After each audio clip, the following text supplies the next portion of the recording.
Cuba tenemos grandes poemas y todos ellos constituyen el gran poema que es la Revolución Cubana, que hizo triunfar Fidel Castro.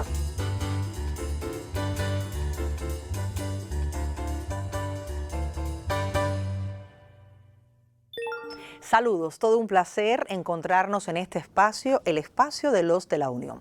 Hoy estaré conversando con un destacado pianista, maestro del piano, concertista que ha estado compartiendo en importantes escenarios de la radio y la televisión, también con significativos artistas. Hoy conoceremos parte de su historia. ¿Quién es? Le invito a que lo descubra en los siguientes minutos.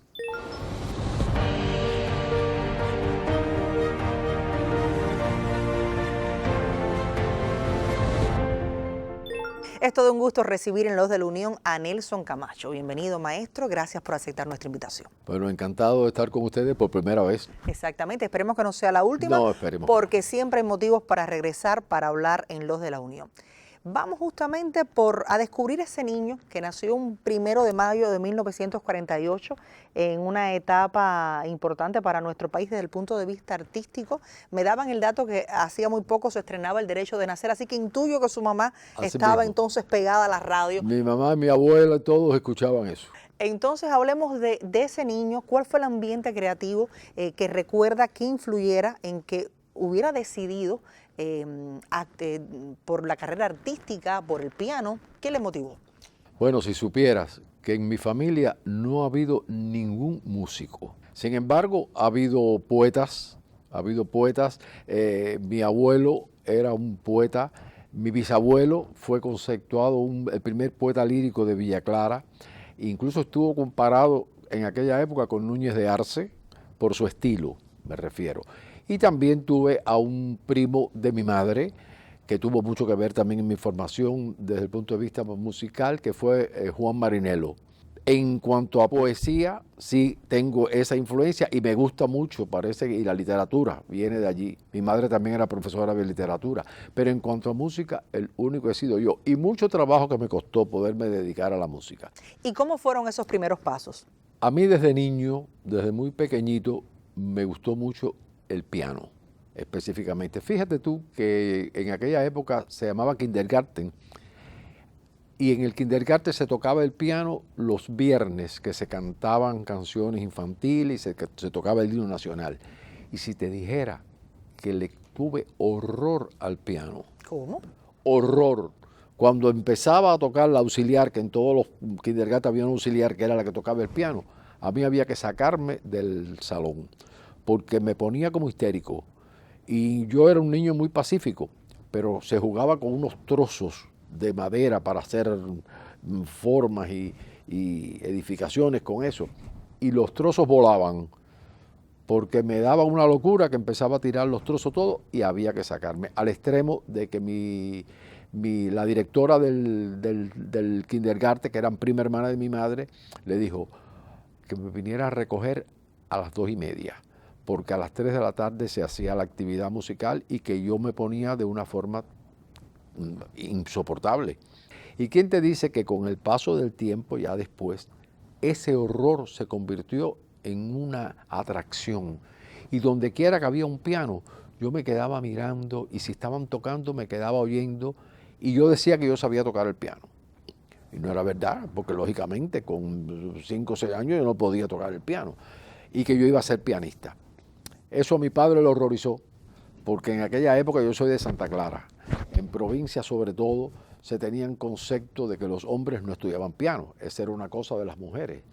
Y mi papá, machista al fin, decía que no, que de ninguna manera. Yo quería estudiar piano de ninguna manera. Al fin yo logré, chantajeando a mis padres, empezar a estudiar el piano a los 11 años, porque los amenacé con que iba a ponchar las asignaturas y que no iba a estudiar si no me ponían a estudiar piano. Pedí que me compraran un piano. Me enteré que vendían un piano por un reparto lejos, que vendían en 12 pesos. El piano lo vendían en 12 pesos. ¿Te imaginas que fuimos a ver el piano? El piano era lleno de comején. El piano no se podía ni mover. Mi padre también se volvió a horrorizar porque él dijo, si yo meto esto en mi casa va a coger comején todo. Y entonces decidió comprarme un buen piano. Y comencé a estudiar en Santa Clara con una profesora que vivía frente a mi casa, Ana Rosa Serpa. Con ella pasé poco tiempo porque ella enseguida me pasó con su maestra, que era Zoila Benítez de Maura, directora del Conservatorio Falcón. Ahí estudié mis 6 años, que era el plan Falcón, tenía 6 años, era muy acelerado el plan Falcón. Pero yo esos 6 años los hice en 4, porque yo tenía unos deseos tremendos de tocar y entonces con el interés me empecé a estudiar el piano. No abandoné mis estudios porque prometí que iba a continuar mis estudios, que llegué hasta el bachillerato. Me gradué en bachiller en Ciencias y Letras, pero continué ahí estudié el piano, historia de la música y en fin. Pero ya después, cuando ya vieron que yo tenía condiciones, la misma profesora del conservatorio dijo, este muchacho debe buscarle un maestro, pero en La Habana, con quien estudie. Y ahí entró mi primo digo yo, pero primo hermano de mi madre, Juan Marinello, que entonces me puso en contacto con César Pérez Centenat, que era la máxima institución en el piano en ese momento. Eran él, Margot Rojas, Ángela Quintana, algunas profesoras así estelares de pianistas ya. Y comencé a estudiar con Pérez Centenat, que fue quien hizo realmente que yo fuera pianista. Imagino que ya a la altura del relato la familia debe haber dado por hecho de que usted iba a ser pianista. Mi familia pues decidió y entendió que esa era mi carrera, sencillamente, y me apoyaron, realmente me apoyaron. Eso yo venía a estudiar a La Habana semanalmente. Yo salía de Santa Clara a las 11 de la noche en un tren, en una época en que se rompió todo el transporte y hubo una crisis de transporte tremendo, y llegaba a La Habana a las 7 de la mañana y a las 9 estaba yo en casa de mi maestro Pérez Centenat estudiando con él. Y así estuve con él hasta el último día que él dio clase, porque a los 2 días de mi última clase él falleció. Después tuve otro reto grande, que fue el decidir dedicarme a la música cubana. ¿Y por qué eso constituye un reto? Te voy a decir, porque en aquella época los pianistas de concierto pues menospreciaban la música cubana. Realmente encontraban que Lecuona, Cervantes era arte menor. Todos miraban hacia Europa, Chopin, Beethoven, Scriabin, y entonces los pianistas muy pocos tocaban este tipo de música. Sin embargo, las personas que estudiaban el piano sí les gustaba tocar música de Lecuona, pero los pianistas tocaban muy poca música cubana. Yo decidí hacer una carrera que especializaba en la música cubana. Centenat me dijo, si ese es tu interés y tu deseo, ya tú tienes la base técnica, ya tú tienes el conocimiento de los clásicos, ya tú has tocado, porque incluso yo toqué con la Sinfónica y todo eso de Santa Clara en aquel momento, conciertos clásicos. Puedes hacerlo, puedes dedicarte, y quiero decirte que esa fue mi suerte, porque puedo decirte, el pionero de dedicarme exclusivamente a la música cubana en aquel momento. Puedo recordar la sonoridad de Lecuona, que fue lo que impactó a Esther Borja cuando me escuchó, pero no, yo no he querido nunca imitar a Lecuona. Una vez Consuelo Vidal, en una entrevista en la televisión, me dijo, usted es el segundo Lecuona, y yo le dije, no, yo soy el primer Nelson Camacho. Y ahí le expliqué, ojalá pudiera ser como Lecuona, pero sencillamente yo toco las cosas de Lecuona con el amor y la pasión. Somos 2 caracteres distintos, porque Lecuona era introvertido, pero a la hora de tocar era apasionado. Yo soy extrovertido, totalmente. Yo no he querido nunca imitar la forma de tocar de Lecuona. Yo sencillamente toco con lo que parece que el mundo interior de la pasión era común entre él y yo. Y eso es lo que ha hecho recordar a mucha gente cuando yo toco a Lecuona.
Disfrutábamos de un fragmento musical con nuestro invitado y veíamos también ese fragmento. Esther Borja, usted la mencionaba hace algunos instantes. Quiero destacar esta relación porque usted, siendo apenas un adolescente, 15 años, conoce a Esther o se aparece a la casa de Esther. ¿Cómo fue ese encuentro? Eso que tú has dicho, me aparecí a la casa de Esther. Sencillamente yo tenía interés en conocer a Esther y todo el mundo que iba a Santa Clara me decía, Fran Emilio, Odilio Urfé, Oreste Urfé, me decía, si Esther Borja te oyera, pero nadie me llevaba a casa de Esther Borja. Si Esther Borja te oyera, y un día yo dije, yo voy a casa de Esther Borja, averigüé su dirección, que ella vivía cerca de casa de mis tíos, donde yo paraba en Miramar, y me aparecí a casa de Esther. Ese día que me aparecí así, de sopetón, a casa de Esther, ella me recibió muy afablemente.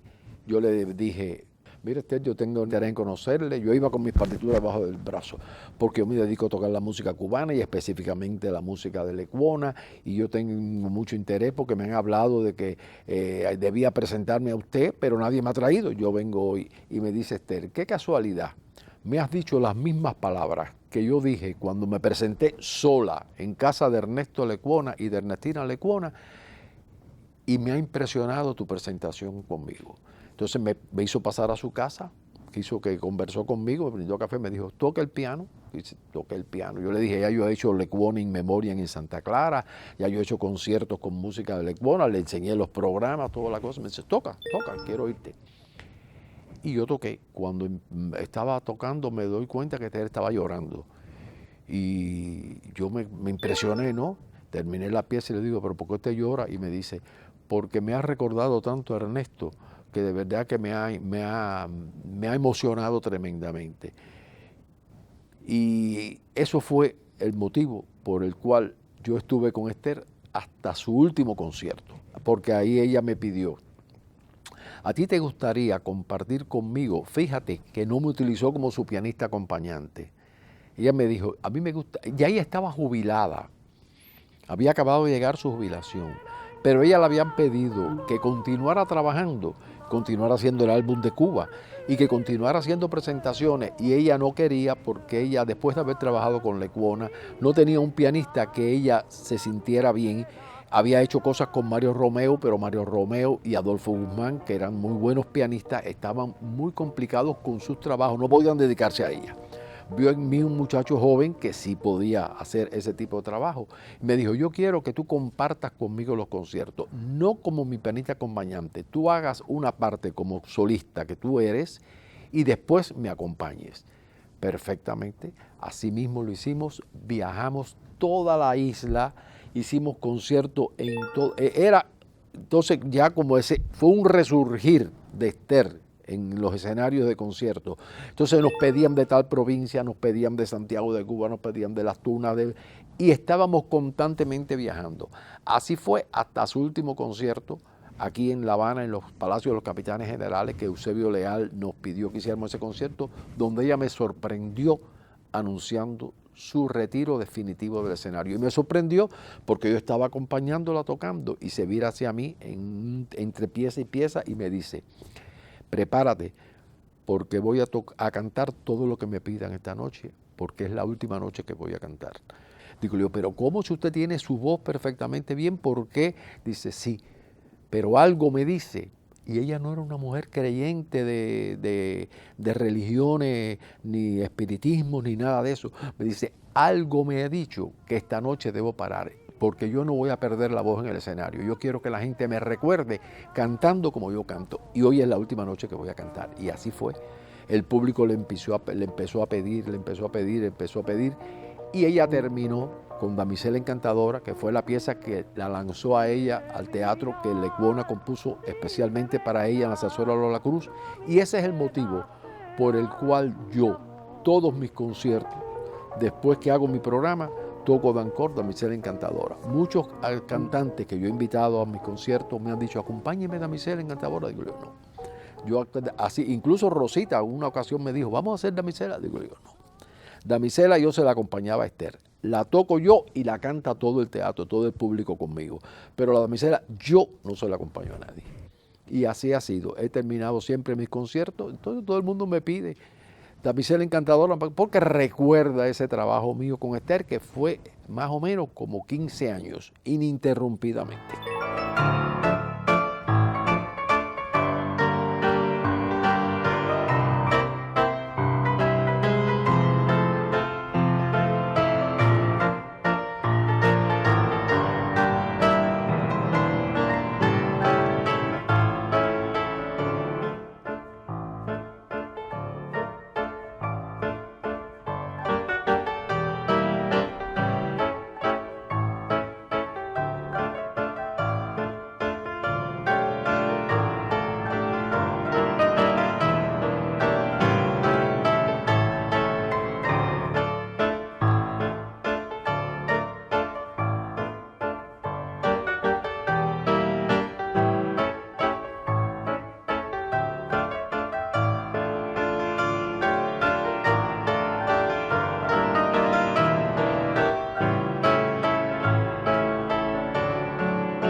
Nelson, acercándonos a su historia, vemos que además de apostar por el piano, haber defendido esa vocación, la vida también le llevó a conocer personas significativas de la cultura cubana. Ya habló de la defensa de la obra de Lecuona, sus maestros, Esther, Rosita Fornés, y hay un espacio físico en la ciudad de La Habana que también recuerda esa leyenda de la música que es Bola de Nieve. Usted tiene un desempeño importante en el restaurante El Monseñor. Háblenos de ese espacio que es tan querido y tan significativo desde lo simbólico en la ciudad de La Habana. Hubo una persona que fue quien determinó, o dos personas que determinaron eso, o tres personas, fíjate que voy en aumento. Celia Sánchez era una mujer muy culta, muy inteligente, y el capitán René Pacheco Silva, que era el director en ese momento de la Oficina de Asuntos Históricos del Comité Central, que visitaba mi casa, un día llega a mi casa y me dice: Nelson, tú sabes que Celia me ha encargado que hable contigo porque ella está preocupada por Monseñor. Monseñor, después de la muerte de Bola, han pasado muchos artistas, entre ellos pasó Fran Domínguez, un gran compositor y cantante, pero estuvo muy poco tiempo. Después empezaron a pasar artistas de los que tocaban en restaurantes, pero no había ninguna figura que hubiera caracterizado a Monseñor. Y ella quisiera que alguien como tú, que ya tiene una cierta carrera y que eres un muchacho joven y que te interesa este tipo de música, tomara las riendas musicales de Monseñor. En aquel momento yo le dije, mira, Pacheco, a mí me es muy difícil eso porque yo tengo doble trabajo. Mi trabajo como concertista y mi trabajo en los conciertos con Esther. Yo me paso la vida viajando constantemente, incluso tenía viajes en giras internacionales y todo eso. En este momento, a mí lo que Celia me ha propuesto me halaga tremendamente de que ella haya pensado en mí. Claro, ella me había visto en conciertos con Esther y sabía mi amor por la música cubana y todo eso. Y como los otros pianistas se dedicaban a hacer otros tipos de repertorio, pues pensó en mí. Yo le dije, yo no puedo en este momento. Pasó un cierto tiempo, muere Celia. Y cuando pasa unos meses de la muerte de Celia, vuelve Pacheco. Me dice, ven acá, Nelson, ya Esther se retira. Digo yo, sí, ya ella pidió, ya me dijo de que ya él no iba a cantar más en público. ¿Por qué no cumplimos el deseo de Celia de que tú te hagas cargo de Monseñor? A mí yo realmente no estaba muy convencido porque mi mundo era el escenario de conciertos, las salas de conciertos, el teatro, no un restaurante. Y yo le dije, sí, pudiera ser, pero mi esposa, por eso dije 3 personas, mi esposa que estaba oyendo la conversación, intervino. Y digo, ven acá, Nelson, ¿tú tienes a menos a hacer Monseñor? Digo yo, no es que lo tenga menos, sino que no es mi mundo. Le digo, pero fíjate, si Bola, que también hacía conciertos y hacía sus recitales y hacía sus programas y sus giras, estuvo en Monseñor y lo caracterizó, ¿por qué tú no intentas hacerlo? Eso me hizo pensar, efectivamente, tal vez yo tendría mi pequeño recelo o complejo, no sé, de ser un pianista de restaurante, pero es que Monseñor es otra cosa. Los pianistas que tocan en los restaurantes tocan para que la gente coma, tocan en un lugarcito oscuro o sin trascendencia, pero es que Monseñor tiene un escenario de concierto, con un piano de concierto, una iluminación. Desde el momento en que tú sales a tocar a Monseñor, por lo menos en mi caso, ya tú te conviertes en el centro de atención. La gente me ha dicho mucho, usted es el sustituto de Bola, digo yo, no. Los grandes artistas no tienen sustituto. Nadie puede sustituir a Bola ni a otro artista. Yo sencillamente he sido el continuador de algo que él sembró, que él hizo que Monseñor fuera un lugar de recitales especiales, donde él tocaba y la gente iba a escucharla. Ahora yo toco y la gente va a escucharme. Continúo esa línea de su trabajo. Intensa la historia que nos comparte hoy Nelson en el programa Los de la Unión. Si bien podemos disfrutarlo en vivo y creo que es una magia especial, uno trasciende también por las grabaciones que realiza, por los discos que va dejando como memoria musical dentro de toda la tradición sonora cubana. ¿Cuáles son esos tesoros que usted guarda con recelo? En el año 2011, que se conmemoró el centenario del nacimiento de Bola de Nieve, yo grabé con la disquera Colibrí un disco todo con música de Bola.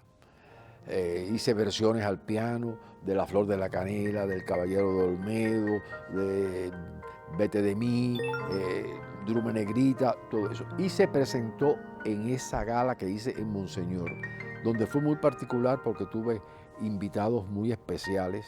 Y esa noche pues se presentó el disco con las grabaciones de Bola de Nieve. Y a las 12 de la noche, yo para homenajearlo, invité a Santiaguito y su grupo, sus tambores, a hacer un toque de tambores en Monseñor. Todo el mundo me decía, pero ¿tú estás loco? Digo yo, es que a Bola le hubiera gustado esto, sencillamente. Ya hicimos el concierto con las cantantes, los líricos, y se cantó todo eso, ahora vamos a hacer esto. Se hizo una gala muy linda y ahí se presentó ese primer disco. Después grabé otro disco con Colibrí también, aunque he grabado otros discos con otras disqueras, pero de Bola, con Colibrí también, que no ha salido. Yo quisiera que ahora para el 70 aniversario del restaurante de Monseñor se pudiera presentar ese disco. donde los estoy invitando a ustedes. Me gustaría mucho que estuvieran conmigo esa noche aquí en La Habana. Gracias por esa invitación que aceptamos plenamente para acompañar no solo al Nelson Camacho que hoy conocemos con este éxito, sino a aquel niño que se enamoró del piano. Primero le tuvo miedo, después el piano lo conquistó y luego con tesón, perseverancia, pues convenció a toda una familia de que ese era el camino que debía seguir. Y qué bueno que la familia también se enamoró de esa profesión que hoy nosotros estamos disfrutando. Gracias, Nelson, por aceptar esta invitación y por hacernos parte de su vida. Gracias a ustedes por invitarme a este programa que, como dijimos al principio, espero que no sea la última vez. Por supuesto, estará de regreso con muchas motivaciones en este espacio. Somos los de La Unión, este diálogo que establecemos con creadores y artistas. Nos despedimos esta vez, pero estaremos de regreso la próxima semana.